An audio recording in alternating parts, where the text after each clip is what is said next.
Okay, so our final question, and I've just mentioned the idea of that poetry collection based on where you're living at the moment, but what other new poetry do you have in the pipeline? What new pieces or any upcoming publications should we be looking out for? I have a sonnet that's out in this issue of the Southampton Review. Perfect. So you can look out for that. And I have a few poems in an online journal that's called Villain Era.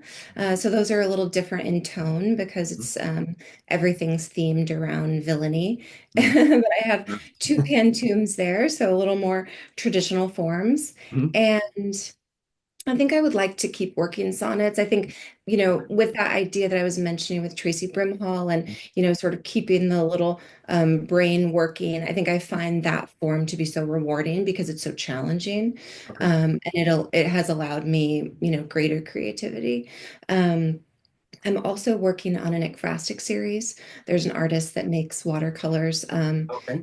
About the LA River and the wetlands, and Okay. those are really beautiful to me. And so I'm trying to write a series of poems about those as well.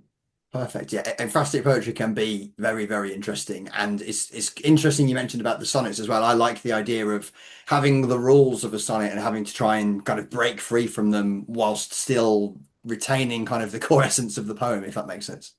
Oh, absolutely. Yeah. And I love that you can break the rules. And I think the times that I've actually achieved iambic pentameter are like few and far between, but they feel great. When I can do it, it feels great. Yeah, perfect. Okay, excellent. And what I'll do is I'll include some of the links of your other poems when we put these interviews out as well. So hopefully Oh, that's so everyone who's nice. watching can find those too. Okay. So Thank thank you you. very much. That's perfect.